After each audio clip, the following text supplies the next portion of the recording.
Meu marido me deu um apartamento de presente e eu estava nas nuvens de felicidade. Mas depois de alguns dias, os eletrodomésticos começaram a desligar sozinhos.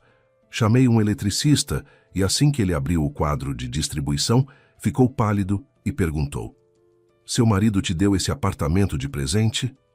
Eu confirmei com a cabeça e ele sussurrou: "A senhora não pode morar aqui.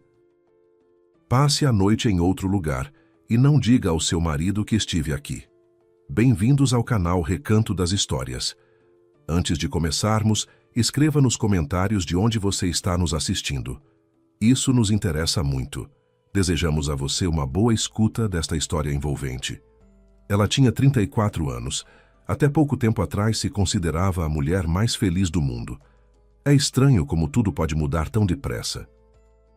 Você acorda de manhã, prepara o café na velha cafeteira, olha pela janela para os telhados molhados de chuva e pensa que a vida finalmente entrou nos trilhos, que está tudo bem, que sempre vai ser assim.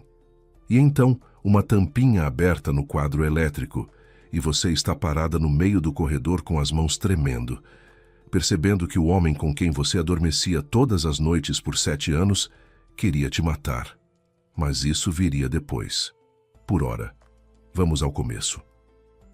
Ela conheceu André numa festa de confraternização de amigos em comum.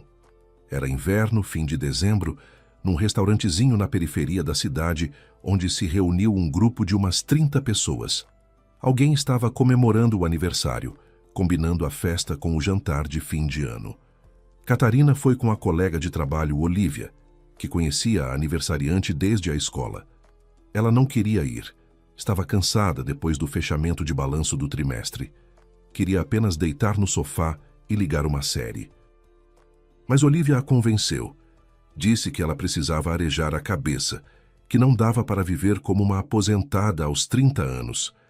André estava sentado a 2 mesas de distância, alto, de ombros largos, numa camisa azul marinho com as mangas dobradas. Tinha mãos grandes. Catarina, por alguma razão, reparou justamente nas mãos. Ele segurava a taça de vinho com tanto cuidado, como se tivesse medo de quebrá-la. Eles se cruzaram no balcão do bar quando ela foi buscar água. Ele sorriu e disse algo sobre como só um louco sairia de casa voluntariamente com aquele tempo. Ela riu.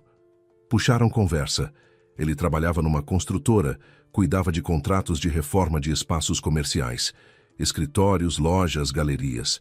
Falava sobre isso com tranquilidade, sem se gabar. Mas dava para sentir que entendia do que fazia.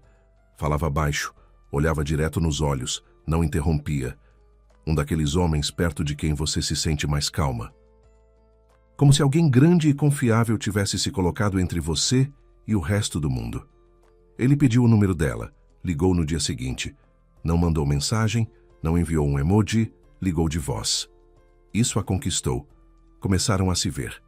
Os primeiros meses foram como os primeiros meses deveriam ser. Passeios pela cidade à noite, cinema aos sábados, cafés da manhã na pequena cafeteria perto da casa dele. Lá serviam tapioca com geleia de morango. E ele sempre pedia uma porção dupla para ela, porque sabia que uma não bastava. Mas ela tinha vergonha de pedir mais. Ele reparava nessas coisas, lembrava de que chá ela gostava, de que horário era melhor ligar, que música ela ouvia no carro. Não era para aparecer. Ele simplesmente lembrava e pronto. Depois de 6 meses foram morar juntos. Ele mesmo sugeriu. Disse que era bobagem pagar por 2 apartamentos quando de qualquer forma passavam todas as noites juntos.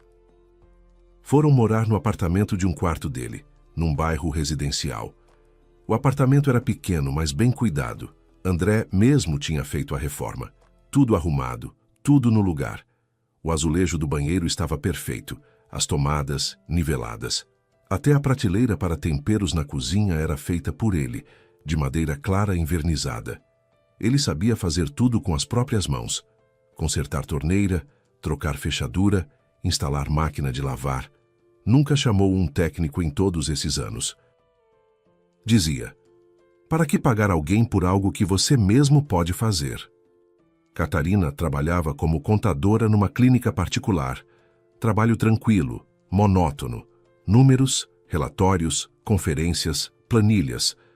Ela gostava. Era uma pessoa quieta de modo geral. Não precisava de aventuras e emoções. Bastava que de manhã cheirasse a café, que à noite houvesse alguém por perto, que nos finais de semana fosse possível ir ao mercado buscar legumes frescos e depois cozinhar juntos algo demorado e elaborado, como arroz com frango ou carne recheada. E com André, ela tinha tudo isso. Ele ganhava bem, não riquezas, mas com estabilidade. Não ficavam contando cada centavo, podiam se dar ao luxo de uma viagem por ano, boa comida, roupas decentes. André resolvia todas as questões domésticas, desde o pagamento das contas até a manutenção do carro. Catarina se acostumou a isso. Acostumou a não precisar pensar em canos, fios, medidores. Ele cuidava de tudo. Às vezes parecia que ela vivia numa bolha protetora que ele havia criado ao redor dela. E nessa bolha ela se sentia bem. Filhos não tinham. Nos primeiros anos, ela não tocava no assunto. Era cedo, pensava que ainda eram jovens, que estava tudo pela frente. Depois trouxe o tema com cautela. Falou que talvez fosse hora de pensar. André respondeu com calma, mas com firmeza. Primeiro precisavam se estabilizar, comprar um apartamento maior, guardar uma reserva financeira, consolidar o negócio. Depois, claro, depois, com certeza. Ela não discutia. Ele sempre raciocinava com lógica e seus argumentos soavam razoáveis. Provavelmente ela simplesmente havia se acostumado a concordar com ele. Era fácil concordar com um homem que parecia sempre saber o que era melhor. Assim viveram por 6 anos, com tranquilidade, sem conflitos. Bem, quase sem conflitos. Brigas pequenas não contam. Quem esqueceu de apagar a luz do banheiro, quem não comprou pão, quem de novo deixou a toalha molhada na cama. Bobagens do dia a dia que todo casal tem. Faziam as pazes depressa. Geralmente no jantar, tudo já estava esquecido. E cerca de ano antes dos acontecimentos de que trata esta história, André começou a mudar. Não bruscamente, mas aos poucos, devagar, como muda o tempo antes de uma chuva prolongada. No começo, quase imperceptível. Passou a chegar do trabalho um pouco mais tarde, não de horas, mas uns 20 ou 30 minutos. Depois 1 hora. Depois começou a se atrasar até às 22 horas, às 23 horas. Explicava simplesmente: a obra está atrasada, o cliente está nervoso, precisa supervisionar. Catarina acreditava. Negócio de construção é complicado, especialmente nos últimos anos. Menos pedidos, concorrência mais acirrada. Ela via como ele ficava carrancudo olhando para algo no celular durante o jantar. Via como passou a fumar mais na varanda, embora antes tivesse quase parado. Depois vieram as ligações no outro cômodo. Antes ele falava tranquilamente com encarregados, fornecedores, clientes mesmo com ela presente. Agora ia para a cozinha, fechava a porta, falava baixinho. Ela ouvia apenas fragmentos. Não, ainda não consigo. Me dá mais 1 semana, eu resolvo. Uma vez perguntou quem tinha ligado. Ele respondeu secamente: do trabalho, e mudou de assunto. Ela não insistia, não verificava o celular dele, não fazia interrogatórios. Parecia-lhe que isso seria humilhante, tanto para ele quanto para ela. Adultos, 7 anos juntos, confiança é a base. Era o que ela dizia para si mesma. Ele ficou mais irritadiço. Podia se exaltar por qualquer coisa. A sopa salgada demais, a televisão alta demais, uma pergunta sobre os planos de fim de semana. Depois pedia desculpas, dizia que o trabalho estava de pernas para o ar e que estava estressado. Ela acenava, passava a mão no braço dele, servia o chá. Pensava que aquele período difícil passaria e tudo voltaria ao normal. Depois vieram as viagens. André começou a viajar nos finais de semana, dizendo que ia a obras na região. Alguma reforma de sítio, alguma mudança de layout de galpão. Saía na sexta à noite, voltava no domingo de madrugada. Cansado, lacônico, com cheiro de cigarro e poeira de estrada. Catarina preparava o jantar, aquecia a água, tirava uma toalha limpa do armário. Ele comia em silêncio, deitava e adormecia quase que imediatamente. Ela ficava ao lado e olhava para o teto. e pela primeira vez em 7 anos sentia-se inquieta. Não ansiosa, inquieta. Como se algo fino e importante entre eles começasse a se desfiar, e ela não conseguia entender o quê. Ela tentava compensar.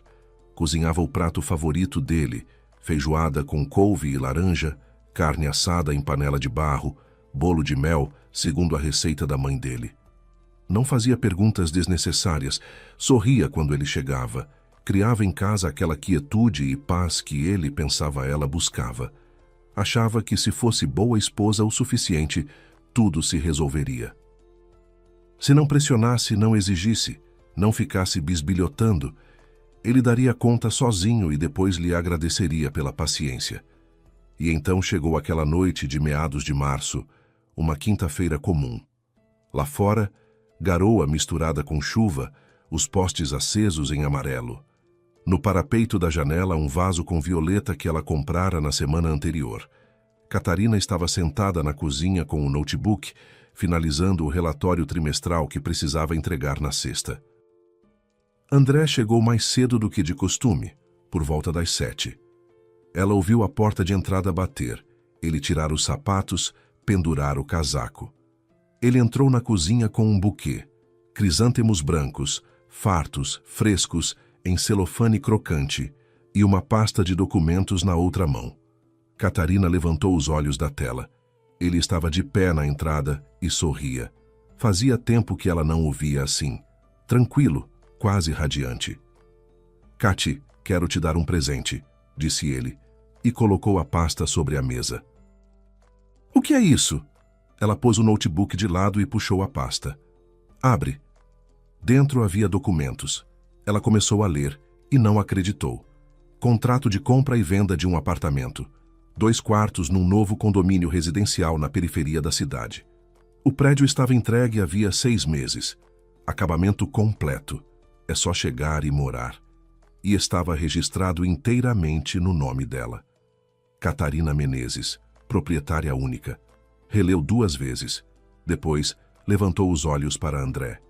"André, mas isso é muito dinheiro. Por que colocou no meu nome?" Ele se sentou à frente dela, pegou a mão dela. "Porque quero que você tenha sempre um imóvel seu. Aconteça o que acontecer, você merece, Cati. Por todos esses anos, pela paciência, por estar ao meu lado. Este é o meu presente para você." Ela sentiu os olhos arderem. Estava sentada com aqueles papéis nas mãos, e as lágrimas já escorriam pelo rosto, quentes, rápidas, incontidas. Nem tentou enxugá-las. Os crisântemos estavam sobre a mesa e cheiravam a outono, a frescor, a algo levemente amargo e limpo. Lá fora a chuva rumorejava, e na cozinha ardia uma luz quente, e o marido estava sentado à frente e segurava sua mão. Parecia-lhe que era um momento de virada, que toda a atenção dos últimos meses estava ligada justamente a isso. Ele estava economizando, resolvendo a burocracia, preparando uma surpresa. E ali estava. A surpresa. Um apartamento inteiro. Só dela. "É sério?" Ela assoou o nariz. "É mesmo meu?" "É mesmo." Ele sorriu e tirou do bolso da jaqueta um chaveiro. 2 chaves num simples anel de metal. "Toma. Pode ir ver amanhã se quiser." Catarina o abraçou com força, como talvez não o abraçasse há uns 2 anos. Escondeu o rosto na camisa dele, aspirou o cheiro do perfume, amadeirado, encorpado, e pensou: foi por isso que valeu a pena aguentar, por isso valeu ficar calada e não fazer perguntas. Ele estava pensando nela o tempo todo. 2 dias depois, André anunciou que ia embora. Estavam tomando café da manhã, sábado. Lá fora o sol finalmente apareceu. Catarina tinha preparado pão de queijo e tirado da geladeira o pote de requeijão que comprava numa feira de uma vovozinha conhecida. André comeu em silêncio. Depois afastou o prato e disse: "Cati, preciso viajar." A empresa havia fechado um grande contrato no interior, reforma de um shopping. Projeto de grande escala. Precisava supervisionar tudo pessoalmente. No mínimo 2 ou 3 meses. 2 ou 3 meses? Ela ficou paralisada com a xícara na mão. Pode ser um pouco menos, dependendo de como andar. Mas não se preocupe, vou ligar toda noite e você vai se instalando no apartamento novo. Compra móveis, cortinas, tudo o que precisar. Vou te deixar o cartão. Ele falava isso tão naturalmente, tão tranquilamente, como se estivesse falando de uma viagem ao mercado e não de uma separação de vários meses. Catarina quis rebater, dizer que era tempo demais, que dava para vir nos fins de semana, mas olhou para ele e ficou calada. Ele acabara de lhe dar um apartamento. Ele trabalhava, ganhava dinheiro, construía o futuro deles. Quem era ela para atrapalhar? Tudo bem, disse ela, mas liga mesmo toda noite, promete. Prometo. Ele acenou e terminou o café. Ele foi embora numa quinta-feira de manhã. Catarina ficou de pé à janela do antigo apartamento e observou enquanto ele colocava a mala no porta-malas do carro cinza. Ele levantou a cabeça, a viu, acenou com a mão. Ela acenou de volta e encostou a testa no vidro frio. Ele entrou no carro, buzinou 2 vezes, curtas como sempre, e saiu do pátio. Deu sinal ao virar na esquina e desapareceu atrás do prédio da esquina. Ela ficou à janela por mais uns 5 minutos. O pátio estava vazio. Só um gato ruivo vadio sentado num banco, semicerrando os olhos ao sol. No parapeito ao lado estavam aqueles crisântemos, já um pouco murchos, e o chaveiro do apartamento novo estava bem em cima do pratinho que ela usava como porta-trecos. Naquele momento, Catarina ainda não sabia que era a última vez que via André como seu marido. A última vez que acenou para ele com aquele sentimento quente e habitual no peito, o sentimento de que ele era dela, de que ela era dele, de que eram uma família. Dali a algumas semanas, desse sentimento não sobraria nada, absolutamente nada, exceto cinzas e horror. Mas naquela manhã ela não sabia disso. Ficou simplesmente de pé à janela, olhando para o pátio vazio, pensando em que cortinas colocar no apartamento novo. Catarina se mudou 1 semana depois. Foi empacotando sem pressa, colocou em caixas o essencial: roupas para começar, roupa de cama, utensílios de cozinha, alguns livros que sempre deixava na mesinha de cabeceira. Chamou um caminhão indicado pelo marido de Mariana. Ela recomendou um motorista que ajudou tanto a carregar quanto a subir tudo pelo elevador até o 9º andar. O elevador no prédio novo funcionava, mas as caixas precisavam ser carregadas pelo corredor, e ao fim do dia, suas mãos latejavam e a lombar doía.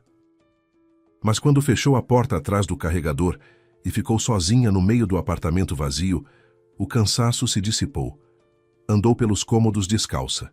O laminado era frio, liso, rangia levemente sob os pés. 2 quartos, cozinha, banheiro integrado, hall espaçoso, paredes cinza claro, teto branco. Na cozinha, azulejo cor de leite caramelizado. Tudo novinho, tudo com cheiro de tinta fresca e de construção, ainda não dissipado. E da janela da cozinha, vista para o parque, não bem o parque, mas a borda dele. Copas de árvores, uma trilha por onde alguém passeava com um cachorro e um pedacinho de lago brilhando ao sol do entardecer. Catarina parou diante dessa janela e ficou parada uns 10 minutos, apenas parada, olhando, e sentia-se bem, verdadeiramente bem, como havia muito tempo não sentia. Um apartamento seu, sua casa, pela primeira vez na vida, um imóvel seu. Encomendou os móveis para entrega: sofá, cama, mesa de jantar com 2 cadeiras, alguns armários. Nada caro, mas sólido, decente. A cama levou tempo para escolher. Queria um colchão ortopédico com memória de forma.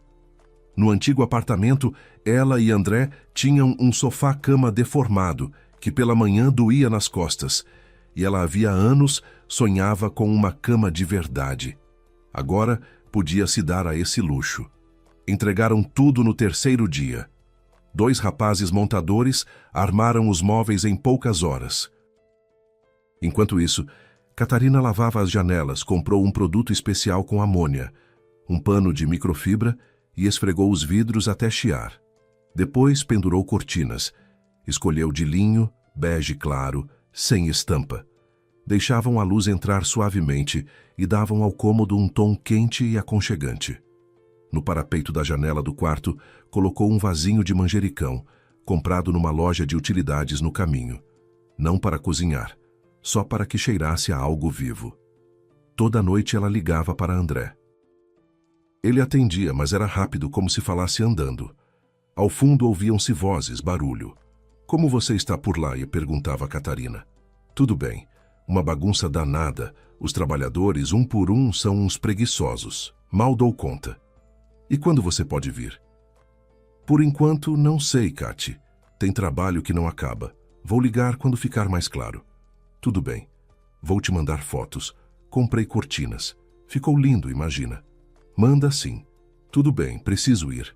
A gente se fala. Bip. Ela ficava sentada no sofá novo, segurando o celular, e sentia uma certa frieza por dentro.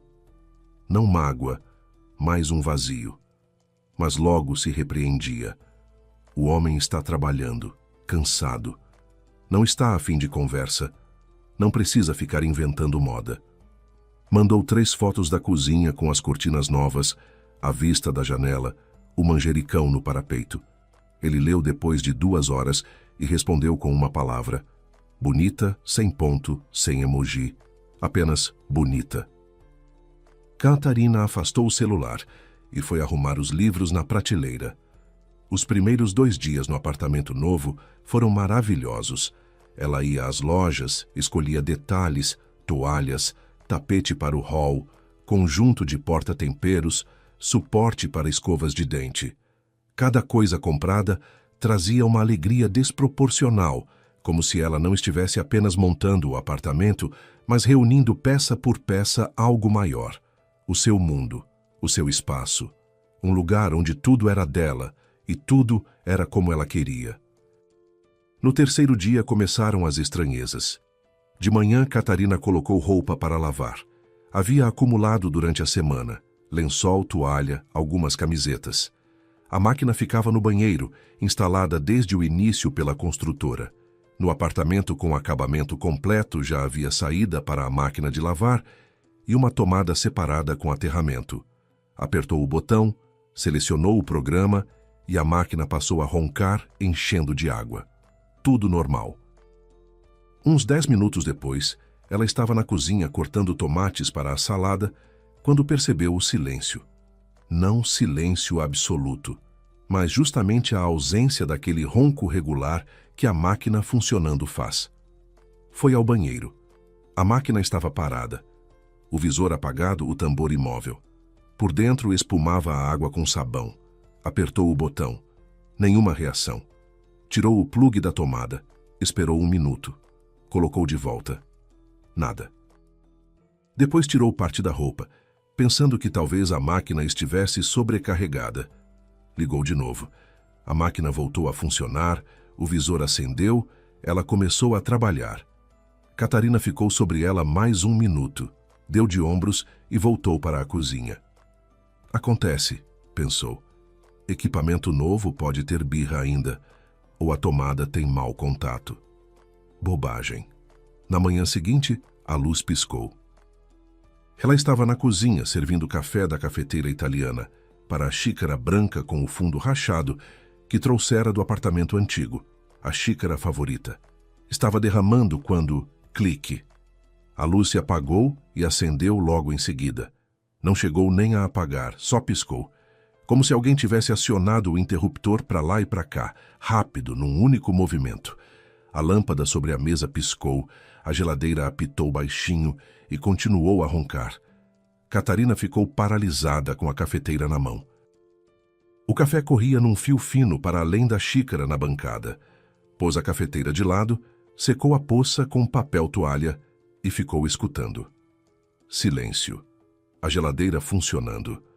Os números do micro-ondas piscando tinham reiniciado após o pico de tensão. Nada grave, variação de tensão. O prédio é novo.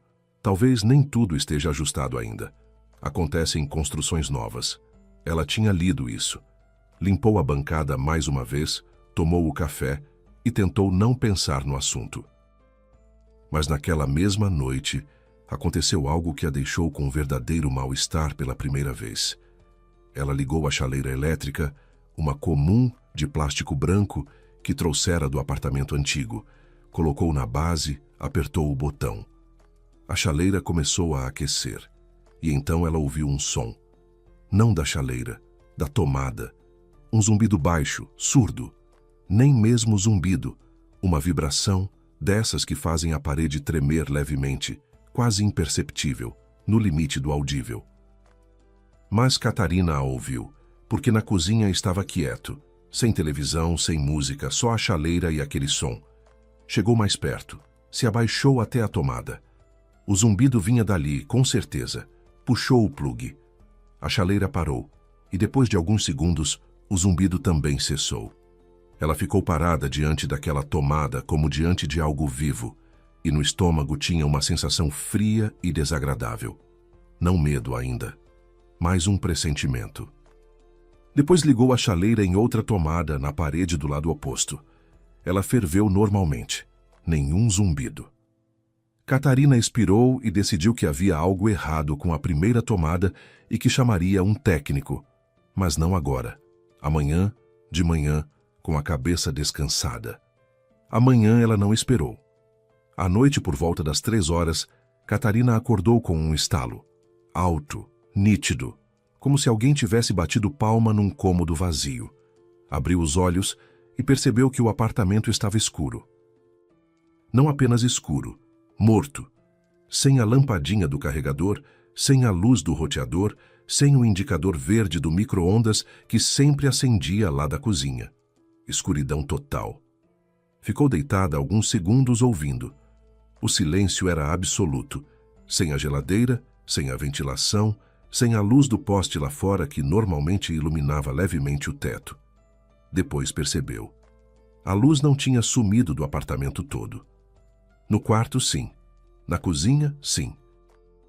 Mas embaixo da porta do banheiro havia um filamento de luz, do abajur de noite que ela ligava para caso precisasse se levantar. Então, parte do apartamento funcionava. O disjuntor no quadro havia desarmado. Levantou. A tateio achou os chinelos, foi até o hall. O quadro elétrico ficava na parede atrás de uma portinha plástica pequena. Abriu, iluminou com a tela do celular. Um dos disjuntores estava abaixado, o que controlava metade do apartamento. Ergueu-o de volta. Clicou, a luz voltou. A geladeira passou a roncar. Os números do micro-ondas piscaram zerados de novo. Catarina fechou o quadro e se encostou na parede. O coração batia rápido e forte. Ela o sentia nas têmporas. Ficou parada no corredor, de camisola fina, descalça no laminado frio, e estava com medo. Não um pânico, mas justamente aquele medo profundo, cutâneo, de quando você está sozinha num apartamento vazio de madrugada e algo não funciona direito e você não entende o que nem porquê. Só conseguiu dormir de manhã cedinho. Ficou deitada de olhos abertos, atenta a cada ruído. Por volta das 5 horas, o céu lá fora começou a clarear. Ficou cinzento. Começaram a surgir os contornos das árvores e só então ela caiu num sono pesado e agitado. De manhã, depois de 2 xícaras de café uma atrás da outra, um pouco mais refeita, Catarina escreveu no chat dos moradores do prédio. O grupo havia sido criado na época da entrega das chaves. Lá se discutia coleta de lixo, estacionamento e calendário de suspensão da água quente. Escreveu com cuidado, tentando não soar alarmista. Bom dia, vizinhos. Alguém está tendo problemas com a energia elétrica? Estou tendo oscilações de tensão e disjuntores desarmando. 3 pessoas responderam. Um vizinho do 5º andar disse que lá estava tudo ótimo. Uma mulher do 12º, o mesmo. E um terceiro, do 3º andar, brincou. Talvez você tenha um fantasma na tomada? Dizem que antes desse prédio aqui tinha um cemitério. Alguém colocou um emoji rindo. Catarina não estava com vontade de rir. Ligou para a administradora do condomínio. Conseguiu falar na 3ª tentativa. Atendeu uma mulher cansada que a ouviu e disse em tom burocrático que a rede geral do prédio funcionava normalmente, que não havia desligamentos programados e que pela fiação interna do apartamento a responsável era a proprietária. Sugeriu chamar um eletricista. Catarina desligou e pensou: pois é, proprietária, agora sou eu. E resolver isso também sou eu. O eletricista ela achou através de Mariana, ligou para a amiga, contou sobre a luz piscando e os disjuntores. Mariana se lembrou logo de um profissional que contratara quando fez reforma no ano anterior. Seu Sebastião, disse Mariana, um baita de um cara, engenheiro de fábrica aposentado, agora trabalha por conta própria. Faz tudo com capricho, sem desleixo. Vou te mandar o número. Catarina ligou. Ele atendeu na hora, ouviu, fez algumas perguntas curtas, qual o prédio, novo ou antigo, quando começaram os problemas, e disse que podia aparecer no dia seguinte às 10 horas da manhã. Ele chegou pontualmente às 10 horas. Ela ouviu a campainha, abriu a porta e viu um homem por volta dos 50 anos, baixo, atarracado, de têmporas grisalhas e olhos atentos por trás de óculos arredondados. Numa das mãos, uma maleta de couro desgastada com ferramentas. Na cintura, um multímetro no estojo. Vestia-se simplesmente, camisa xadrez, calça de trabalho, sapatos limpos, sem afetação, mas arrumado. Bom dia, Catarina. Sou o seu Sebastião. A gente falou ao telefone. Sim, entre, por favor. Ele entrou, olhou em volta, acenou com a cabeça, como alguém habituado a avaliar um espaço de relance. Tirou os sapatos, sem que ela precisasse pedir, calçou as cobre-sapatos que tirou do bolso.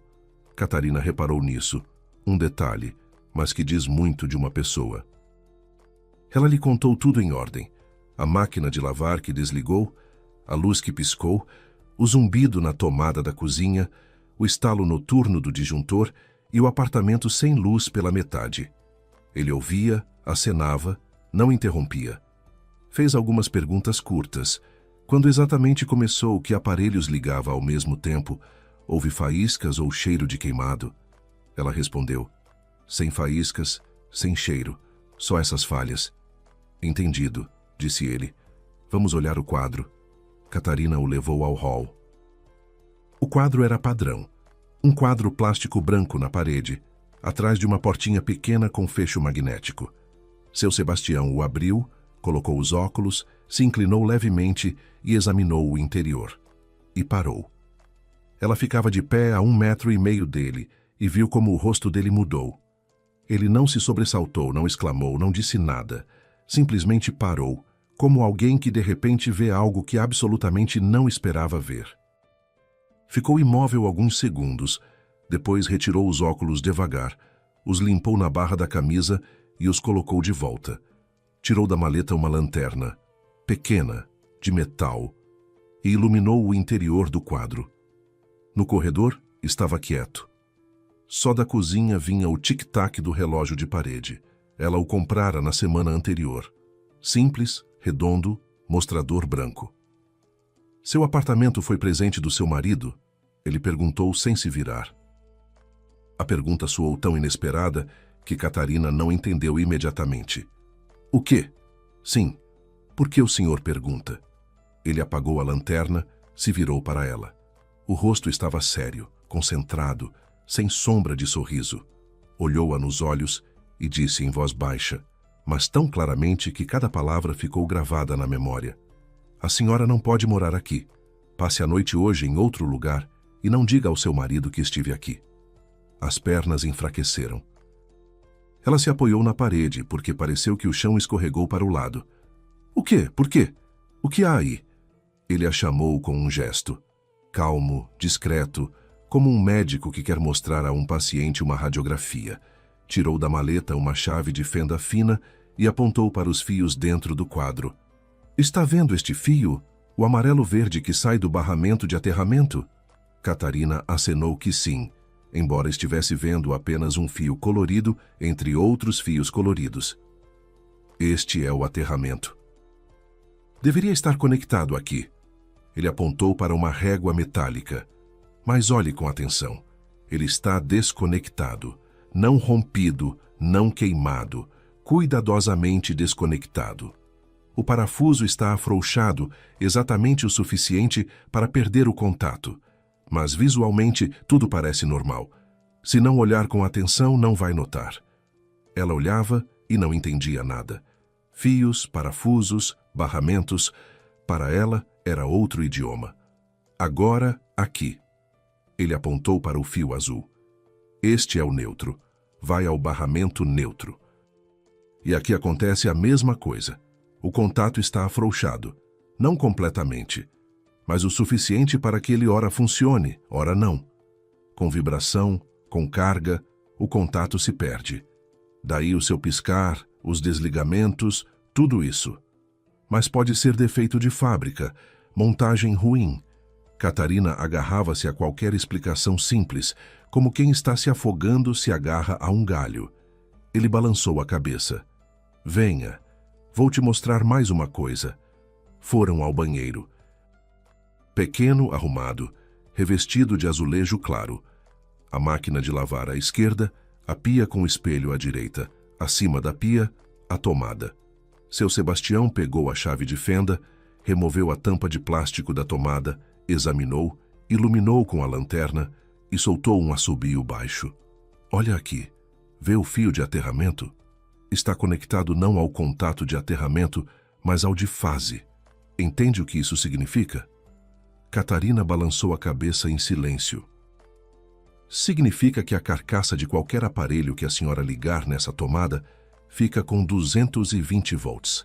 Máquina de lavar, secador de cabelo, barbeador elétrico, tanto faz. A senhora está descalça no azulejo molhado, toca a carcaça e acabou. Especialmente aqui, no banheiro, com água, umidade, mãos molhadas, pés molhados. Nessas condições, a corrente atravessa o corpo em questão de um instante. Ele falava com calma, de forma profissional, sem dramatizar, mas a cada palavra dela ficava mais frio. E o DR? Ela perguntou. Nem sabia exatamente o que era aquilo, mas lembrava da palavra. André a mencionara quando falava da instalação elétrica da casa. Seu Sebastião voltou ao quadro e apontou para um pequeno módulo. Tem um DR, parece normal, como se funcionasse, mas está conectado com o esquema errado. Na prática, não funciona. Está ali de enfeite. Ele se calou. Catarina ficava no meio do corredor e sentia um frio físico escorrer pelas costas, como se alguém tivesse passado uma palma gelada da nuca até a cintura. Espera, disse ela, e sua voz soou estranha, fina. O senhor está dizendo que foi feito de propósito? Ele colocou a chave de fenda de volta na maleta, fechou o fecho, olhou-a nos olhos, diretamente, sem evasão. Trabalho com eletricidade há 30 anos. Já vi fiação ruim centenas de vezes. Já vi desleixo, economia de material, erros de iniciantes que ontem leram o manual e hoje foram mexer no quadro.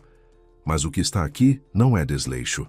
Um desleixado não vai afrouxar cuidadosamente o contato do aterramento, deixando-o visualmente no lugar. Não vai jogar o fio na fase justamente na tomada do banheiro, onde a pessoa é mais vulnerável. E não vai conectar o DR de forma que pareça funcionar, mas não dispare. Isso foi feito por alguém que entende de eletricidade e que sabia exatamente o que queria alcançar. Catarina escorregou pela parede. Simplesmente escorregou. As pernas não a sustentavam. Sentou no laminado frio do corredor, puxou os joelhos para o peito. As mãos tremiam. Na cabeça, um vazio que ecoava como num cômodo vazio. Tudo aqui foi calculado, continuou ele, abaixando-se de cócoras ao lado dela. Falava em voz baixa, pausadamente, como se fala com alguém que passou mal. Mais cedo ou mais tarde a senhora ia ligar um secador no banheiro ou alcançar com a mão molhada a máquina de lavar. O resultado seria um só, e pareceria um acidente. Fiação defeituosa em prédio novo. Acontece. Ninguém cavaria fundo. Mas quem? Ela sussurrou e parou porque a resposta já estava na garganta, amarga e pesada como pedra. Seu Sebastião serviu-lhe água de uma garrafa que ela havia deixado na mesa da cozinha.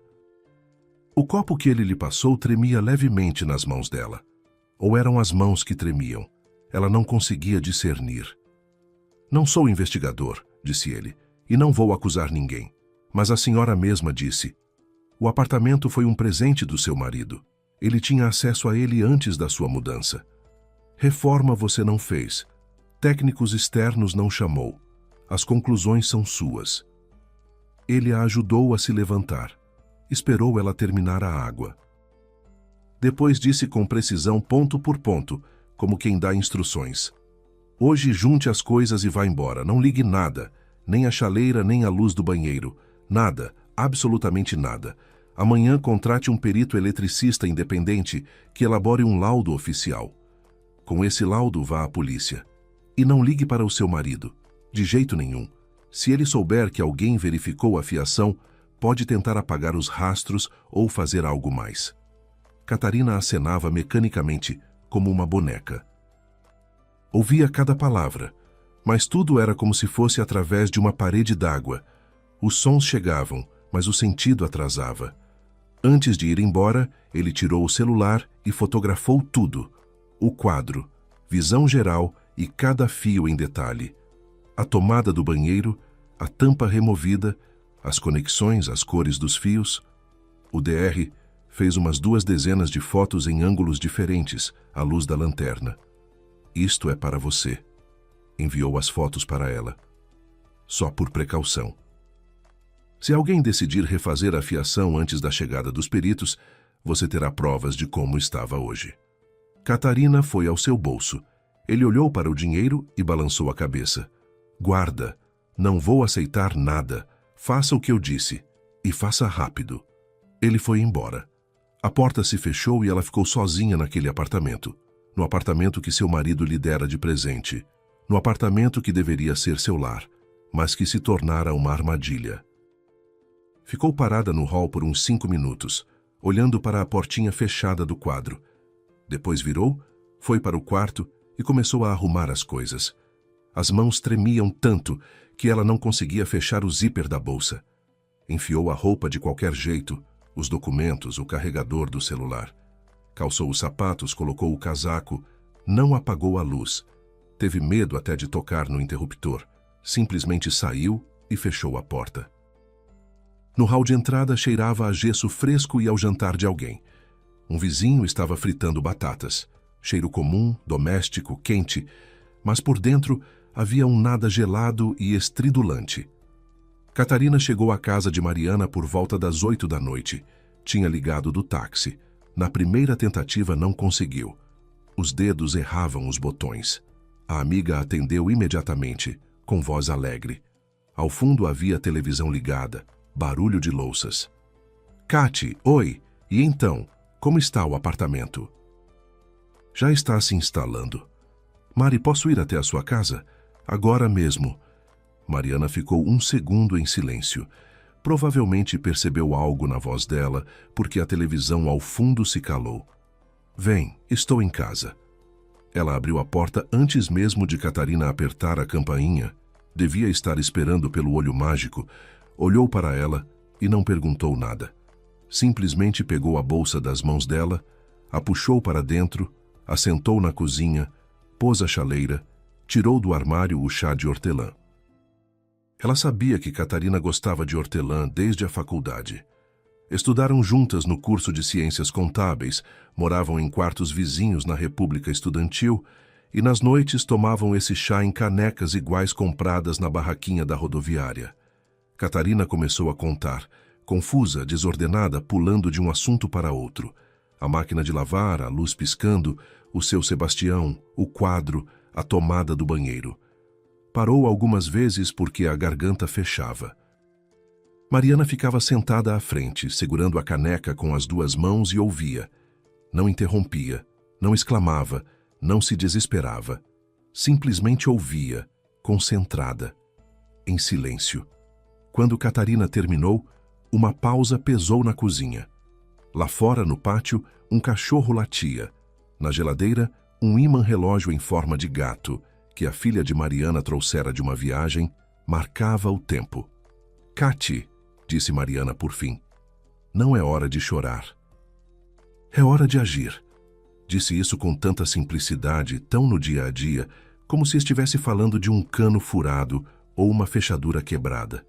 E exatamente essa naturalidade trouxe de volta a lucidez. Não o consolo, não o abraço, não um coitada, mas uma frase concreta e firme que fez algo clicar por dentro e se recompor. Amanhã de manhã buscamos um perito, continuou Mariana. Oficial, com licença, que possa elaborar laudo para o tribunal. Eu sei com quem falar. O marido da Lena do trabalho. Faz perícia de sistemas de engenharia. Ele vai indicar o contato. Depois, com o laudo, vai à polícia. E nenhuma palavra para o André. Absolutamente nenhuma. Se ele ligar, responde normalmente. Tudo bem, estou me instalando. Com saudade. Entendeu? Catarina acenou que sim. Mariana lhe serviu mais chá e arrumou o quarto de hóspedes, pequenininho, com um sofá estreito e papel de parede de flores miúdas. Catarina se deitou, mas não dormiu até de madrugada. Ficou na escuridão olhando para o teto. Na cabeça, girava sempre a mesma coisa. O rosto dele quando estendeu as chaves. O sorriso dele. Este é o meu presente para você por todos esses anos. Você merece. E aqueles fios no quadro. O amarelo-verde desconectado, o azul afrouxado, o aterramento na tomada do banheiro ligado à fase. Presente. Você merece. Por volta das 4 da manhã, André ligou. Catarina agarrou o celular, viu o nome na tela e quase derrubou o aparelho. Lembrou das palavras de Mariana. Responde normalmente. Alô? A voz saiu rouca do insônia. Cate, oi, não te acordei? Esqueci a diferença de fuso horário. A obra aqui está de cabeça para baixo. Trabalhamos até tarde. Como você está? Tudo bem. Ela fazia esforço para falar com naturalidade. Me instalando aos poucos. Pendurei as cortinas no quarto. Ótimo. Bom, preciso ir. A gente se fala. Oi. Tchau. Ela pousou o celular e ficou alguns minutos simplesmente sentada na escuridão, segurando o aparelho junto ao peito. Aquela voz, normal, tranquila, levemente cansada, voz de um homem que pergunta sobre as cortinas, e esse mesmo homem que havia desviado o fio de aterramento para a fase na tomada onde ela secava o cabelo depois do banho. De manhã, Mariana já tinha providenciado tudo. Enquanto Catarina ficava deitada de olhos fechados, a amiga havia telefonado para o marido da colega e conseguido o contato do perito, Rodrigo Nunes, engenheiro de uma empresa de perícia de instalações elétricas. Habilitação para a elaboração de laudos oficiais, experiência em processos judiciais. Podia vir naquele mesmo dia, depois do almoço. Ao apartamento foram 3. Catarina, Mariana e Rodrigo Nunes. Ir até lá foi pesado. Quando Catarina colocou a chave na fechadura e girou, as mãos voltaram a tremer. Mariana pôs a palma no ombro dela e disse baixinho, estou aqui. Catarina abriu a porta. No apartamento tudo estava como ela deixara. A luz acesa, ela não a apagara ao sair. Sobre a mesa da cozinha, uma xícara de café pela metade, já com película. No banheiro, roupas dependuradas no varal, postas 2 dias atrás. Um apartamento comum.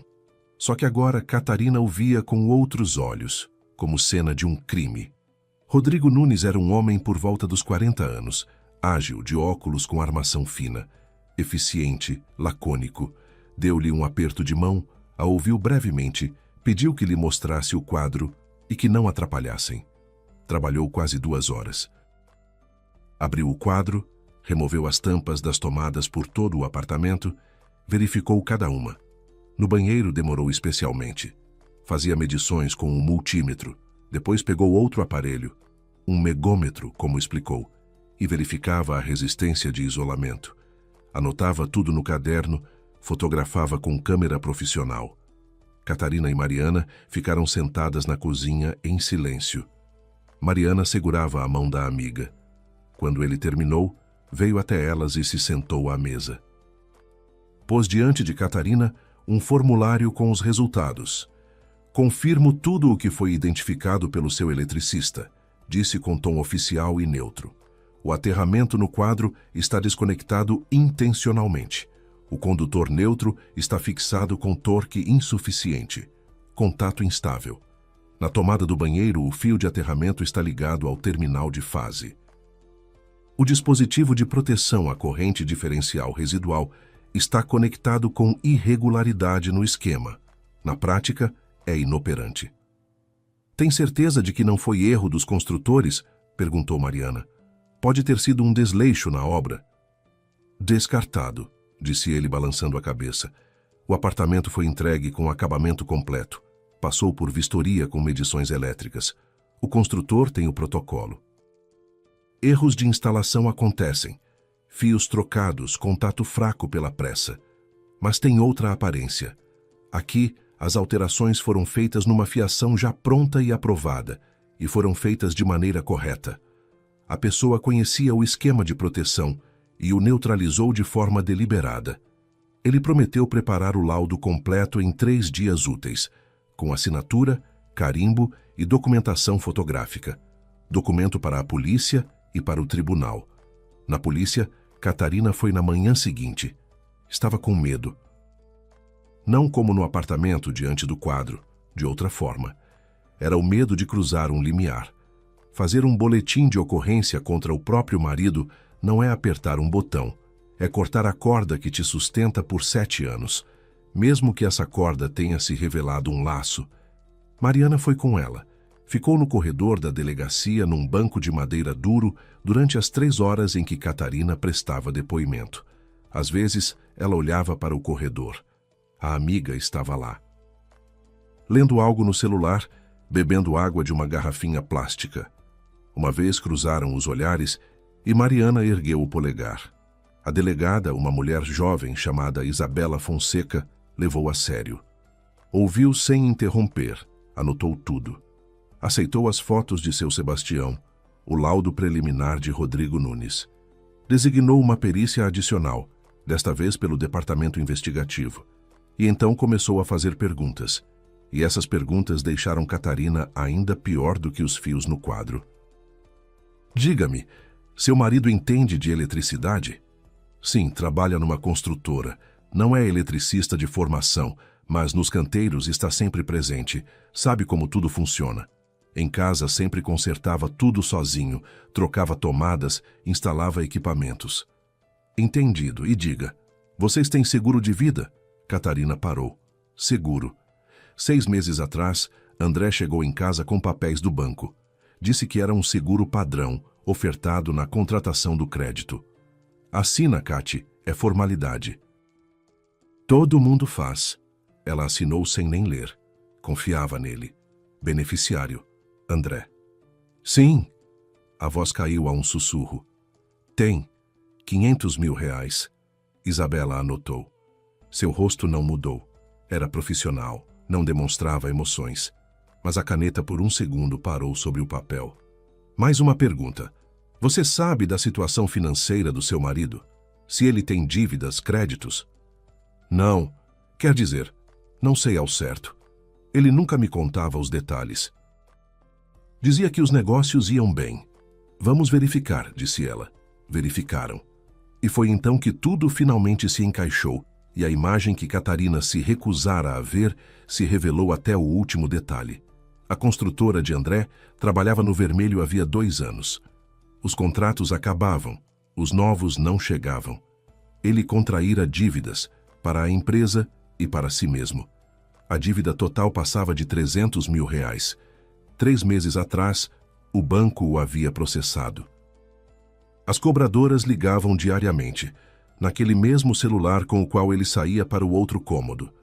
O apartamento ele comprara com dinheiro emprestado de um conhecido de negócios. Esse conhecido depois foi ele mesmo à polícia, pois André havia parado de atender as ligações e de devolver o dinheiro. Registrara o apartamento em nome de Catarina por 2 motivos. Primeiro, tirar o imóvel do alcance das penhoras. Um apartamento da esposa está fora do alcance dos credores. O segundo motivo era mais simples e mais aterrorizante. Após a morte dela, o apartamento passaria a ele como herdeiro, mais a indenização do seguro, 500 mil reais. O apartamento, o seguro, quase a cobertura total das dívidas. A tal viagem de trabalho era invenção. Nenhum shopping, nenhum contrato. Ele alugava um quarto numa cidade a 200 quilômetros no interior. Vivia lá quietinho, ia ao mercado, passeava, construindo um álibi. Marido em outra cidade, esposa sozinha no apartamento novo. Mãos molhadas, secador de cabelo, chão molhado, acidente. Depois, chegaria o viúvo arrasado de dor. A investigação encontraria a fiação defeituosa, atribuiria ao erro construtivo. O caso seria encerrado. Herança, seguro, dívidas quitadas. Ele não contou com uma coisa, que a luz piscando assustaria Catarina o suficiente para ela chamar um eletricista. E que esse eletricista não seria um garoto de cursinho online, mas um engenheiro com 30 anos de experiência que distinguia desleixo de intenção. Todo esse tempo, Catarina ficou na casa de Mariana, dormindo no quarto de hóspedes daquele sofá estreito com papel de parede de flores. Ia ao trabalho, ficava sobre suas planilhas e relatórios, conversava com colegas, almoçava no refeitório e tudo parecia que não era com ela. Como se a Catarina de verdade tivesse ficado naquele corredor, no laminado frio, e a que estava aqui fosse apenas uma casca, fazendo as coisas habituais por inércia. André ligava a cada 2 ou 3 dias. Ela atendia, dizia que estava bem, que se instalando, que no trabalho estava corrido e não havia tempo de ter saudade. Ele perguntava sobre o apartamento, se havia comprado tapete para a sala, se a lava-louças funcionava, se os vizinhos não faziam barulho. Catarina respondia com calma, tranquilidade, e toda vez que desligava ia ao banheiro. Abria a água e ficava de pé sob o jato por uns 10 minutos, porque o estômago se revoltava com a voz dele, com esse carinho, com as perguntas sobre o tapete. Ele perguntava sobre o tapete num apartamento cuja fiação manipulada deveria tê-la matado. Isabela havia advertido: comportar-se normalmente, não trair nada. Elas trabalhavam, verificavam as contas bancárias dele, enviavam consultas à seguradora, ao banco, à construtora. Paralelamente, o departamento investigativo conduziu sua própria perícia no apartamento. Veio uma equipe inteira. Trabalharam meio-dia. Catarina entregou as chaves e pediu a Mariana que fosse no lugar dela. Não teria conseguido entrar lá de novo. E então, ele foi preso. Isabela ligou na quarta-feira por volta do meio-dia. Catarina estava no trabalho, conferindo o relatório trimestral. Viu um número desconhecido. Atendeu. Catarina, é a delegada Isabela Fonseca. Seu marido foi detido esta manhã. Está em custódia temporária. Ela disse obrigada e desligou. Depois se levantou, saiu para o corredor, foi até a janela no fim do andar e ficou parada uns 20 minutos olhando para o estacionamento lá embaixo. Carros, pessoas, alguém carregava a sacola do mercado, uma mulher empurrava um carrinho de bebê. Vida comum. E na cabeça dela, seu marido foi detido. Isabela contou os detalhes depois quando Catarina foi à delegacia. André nem tinha se escondido. Morava num quarto alugado num bairro residencial comum de uma cidade no interior. Ia ao mercado próximo, comprava pão, linguiça, café solúvel, passeava à tarde às margens do rio. Estava completamente tranquilo, convicto de que tudo corria conforme o plano, de que a esposa estava se instalando no apartamento, ligando o secador, lavando roupa, e ele aguardava pacientemente o telefonema, aquele telefonema após o qual poderia representar o papel de viúvo arrasado. Quando chegaram buscar André, ele não entendeu a princípio, abriu a porta para 2 policiais à paisana, ficou de pé na entrada de calça de casa e camiseta surrada, mascando um sanduíche. Achou que era pela dívida, que os credores o haviam rastreado pela polícia. Quando lhe disseram por qual artigo ele estava sendo detido, ficou branco. Começou a dizer que era um erro, que ele não tinha nada a ver, que a fiação foi feita pelos construtores na época do acabamento, que ele nem havia entrado no apartamento depois da compra. Mas a perícia do departamento investigativo foi implacavelmente precisa. As alterações na fiação foram feitas após a entrega do prédio. A construtora havia apresentado o protocolo de medições elétricas. No momento da vistoria, tudo estava dentro das normas, ou seja, alguém interferiu depois. As câmeras de segurança do prédio registraram a visita de André ao apartamento 2 dias antes da mudança de Catarina. Ele chegou à noite de jaqueta com capuz, com uma sacola na mão. Ficou uns 40 minutos. Saiu. Isso foi no mesmo dia em que ele supostamente já estava no interior a 200 quilômetros. E no porta-malas de seu carro, encontrado no estacionamento próximo ao quarto alugado, havia um conjunto de ferramentas, chaves de fenda, alicates, um testador de tensão. Em 2 chaves de fenda havia rastros de cobre. A perícia mostrou que a composição coincidia com o cobre dos fios do apartamento de Catarina. Ali também havia um rolo de fita isolante, da mesma marca que a usada no quadro. A ele foi imputada a acusação de tentativa de homicídio. Catarina entrou com o pedido de divórcio no mesmo mês. O tribunal os divorciou à revelia. André estava em detenção preventiva e não compareceu à audiência. A juíza leu a sentença em 7 minutos. 7 minutos para 7 anos de vida em comum. Catarina estava sentada no tribunal sozinha. Mariana esperava no corredor. Quando a juíza pronunciou "o casamento está dissolvido", ela não sentiu nada. Absolutamente nada. Como se por dentro tivessem cortado o último fio que ainda a ligava à vida anterior, e sobreveio o silêncio. O apartamento ela vendeu. A decisão veio com facilidade. Nem hesitou. A corretora, uma senhora de olhos bondosos, perguntou por que estava vendendo um apartamento tão bom. Prédio novo, vista para o parque, bairro tranquilo. Catarina respondeu que estava mudando de ares. Não contou o resto. Os compradores apareceram rápido. Um casal jovem com uma criança pequena. Com o dinheiro da venda, alugou um apartamento de 1 quarto em outro bairro. Quieto, sem modismos, sem condomínios novos com nomes bonitos. Prédio de 5 andares, 3º andar, cozinha pequena, quarto com varanda. O papel de parede estava descascando em alguns cantos. No banheiro, a torneira pingava.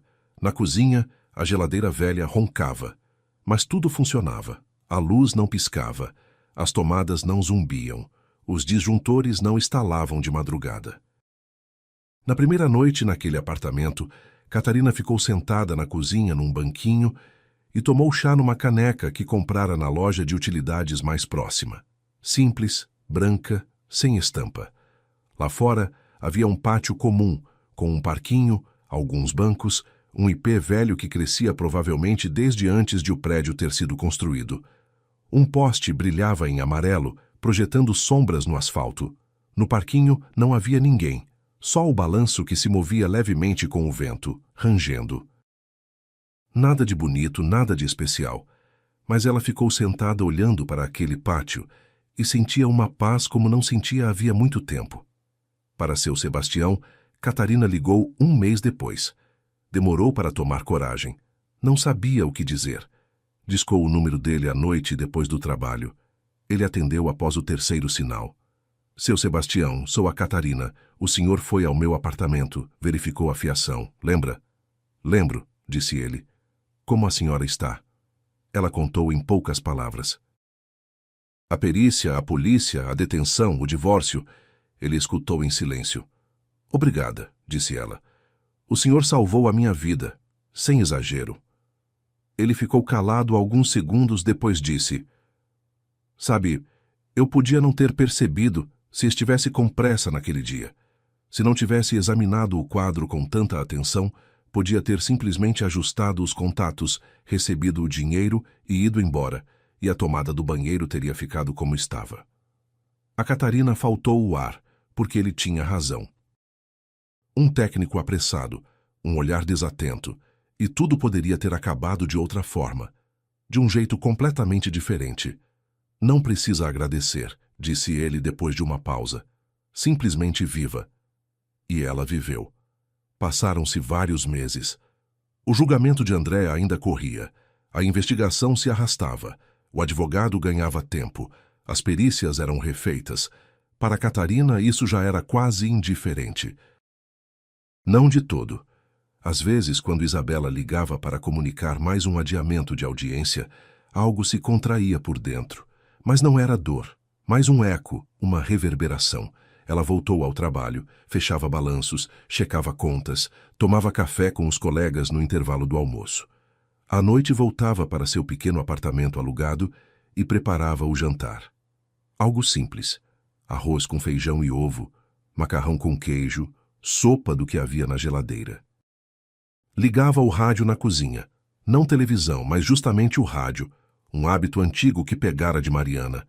Ouvia vozes alheias, música, notícias, e gostava desse fundo suave, dessa sensação de que o mundo além das paredes continuava a viver. Às vezes, Mariana vinha visitá-la, trazia bolo caseiro. Assava muito bem, embora sempre reclamasse que a massa não cresceu ou que o recheio escorreu. Tomavam chá na cozinha, conversavam sobre tudo e nada, o trabalho, os filhos da filha de Mariana, os preços no mercado, a série que a amiga assistia à noite, conversas normais, comuns, sem drama, e isso era o melhor que poderia ser. Catarina tinha uma amiga mais verdadeira, das que não se desesperam e não ficam de mãos ao alto, mas pegam você pela mão e dizem: não é hora de chorar, é hora de agir. Catarina jamais vai esquecer essa frase. E aquela noite no sofá estreito com o papel de parede de flores, e a palma da amiga sobre o ombro dela na porta daquele apartamento. Há pessoas ao lado de quem você entende que não está sozinha. Mariana é uma dessas pessoas. Catarina pensava com frequência em como é tênue essa linha entre a vida e o que poderia não ter havido. Um homem que decidiu que o dinheiro valia mais. Outro homem, completamente estranho, desconhecido, com uma maleta de couro surrada, que simplesmente fez o seu trabalho com honestidade, não foi desleixoso, não teve pressa, não dispensou o que estava diante dele. Colocou os óculos, iluminou com a lanterna e viu o que não deveria ter existido. E não ficou em silêncio. Toda noite ela acionava o interruptor no seu apartamento. A luz acendia, uniforme, tranquila, sem piscar. E a cada vez, por um segundo, ela se lembrava daquele corredor, daquele quadro, daqueles fios, e da voz suave de seu Sebastião. A senhora não pode morar aqui. Depois a luz simplesmente ficava acesa e ela simplesmente vivia. Fazia café, lavava a louça, regava a violeta no parapeito da janela. Ela havia se adaptado, florescia com pequenos botões roxos, olhava pela janela para o pátio com o ipê e o parquinho, e lhe bastava isso. Não passem por cima das estranhezas. Não digam a si mesmos: deve ter sido impressão, é bobagem, não é nada. Às vezes uma lâmpada piscando não é apenas uma lâmpada piscando. Às vezes é o único aviso que o destino lhe dá. E do fato de você ouvir ou não esse aviso, depende tudo. Literalmente tudo. Obrigado por ter acompanhado esta história. Com vocês foi o canal Recanto das Histórias. Peço desculpas por eventuais erros. Escrevam nos comentários o que vocês pensam. Se gostaram, se inscrevam no canal.